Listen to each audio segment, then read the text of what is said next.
Hey,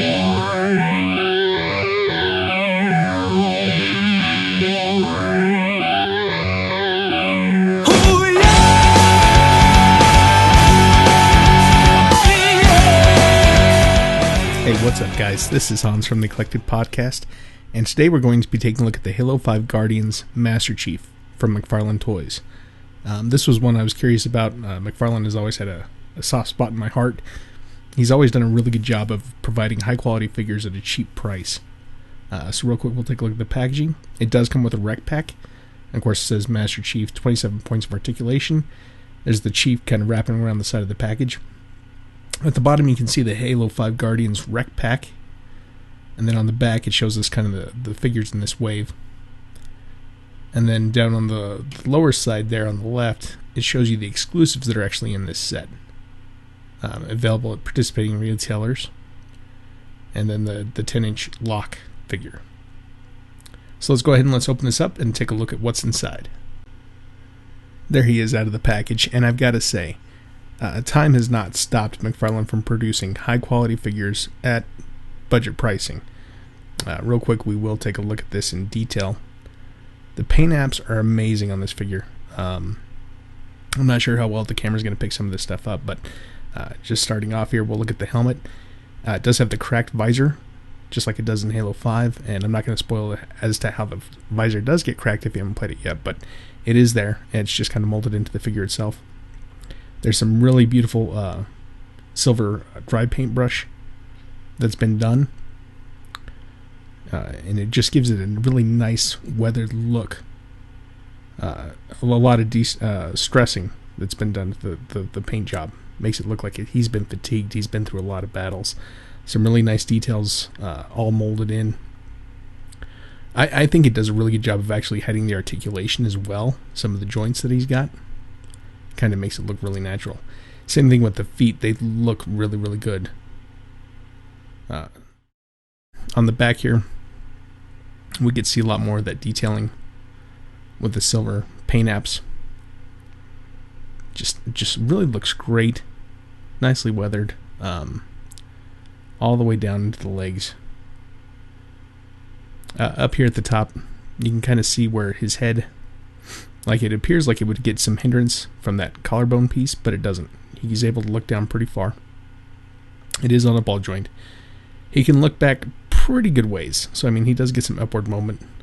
But that's it's kind of hindered by his chip area where Cortana would have plugged in on that back piece. He has great side-to-side motion. Looks left and right.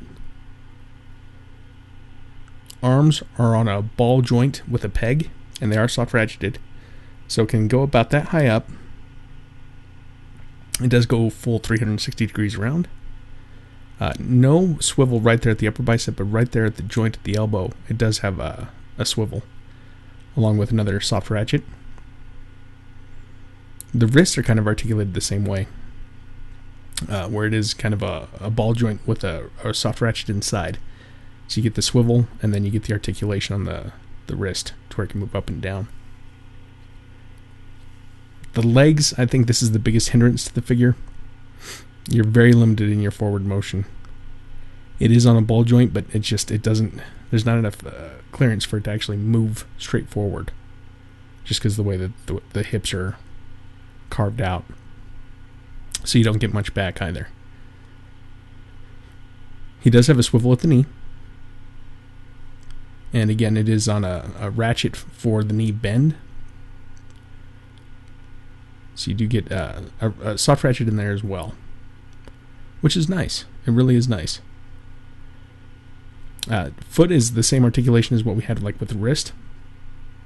Where it's a ball joint, but it also has a soft ratchet from side to side on there. And then they actually went an extra step, and this is kind of odd.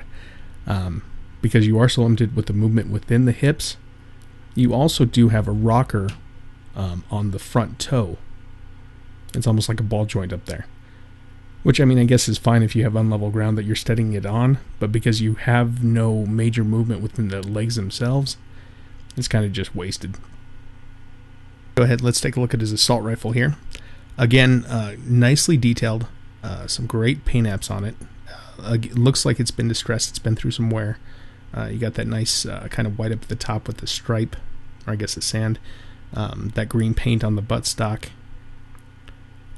Peg hole, which, I mean, you can take those out, but once you do, they kind of come off pretty easily, so I don't really recommend that. There's a glob of purple paint right there at the tip of the assault rifle. I wonder if that's supposed to be like alien blood. Something from the Covenant got spilled. But yeah, nicely molded in with the trigger guard there. Just really excellently done. Nice paint apps all the way around. Highly detailed. Just a awesome looking representation of his assault rifle. It does clip in on the back here with that peg. Boom, boom, boom goes the dynamite. Here's his Magnum. Not as heavy with the paint apps, but still highly detailed. Still really distressed looking. And again, the peg hole can be pulled off if you so desire.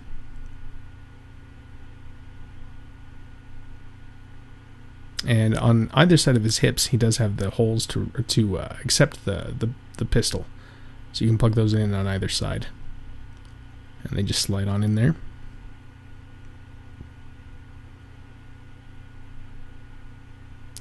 Great looking figure. One thing that I was kind of saddened by was his hands are in one solid mold. So what I went on ahead and did was I took an X-Acto knife and I cut that finger. I probably could have cleaned it up a little bit more. And it's not something I really necessarily recommend because you can cut yourself pretty bad or end up damaging the figure. But you can go ahead and you can slice that. And then you can take the assault rifle after you've gotten a nice cut in there. And put it on. And I have a hell of a time getting this in. Go ahead and put that on there, and then you can slip that finger, the trigger finger, in through that trigger guard. And he does do a really good job of holding it in place once you get that done. So yeah, all in all, I've got to say the figure's great. If you're a Halo fan and a supporter of McFarlane Toys, definitely worth the purchase. The only complaint I do have is with the hips. They could have done something a little bit more to get you a little bit more range of articulation on them, but I mean, that's a minor gripe. He also does have diaphragm articulation, which I didn't show, but he does have that where he can move front and back and kind of twist and tilt from side to side. I also want to give a shout out to Tay Loveless101. He's shown a lot of love to this channel and have been a big supporter. So any of you guys are interested, you guys can go check out his channel and show him some love back. Anyways, guys, thank you for watching. Please subscribe and share this video, and we will talk to you soon. Bye.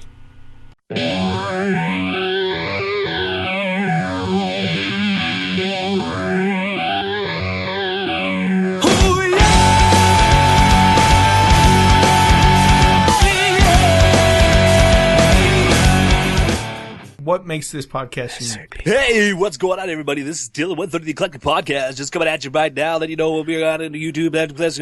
You know what I'm saying? Yeah, come on back now. Be the third subscriber. You get absolutely nothing. Thank you so much. And please listen to the Eclectic Podcast because we are amazeballs.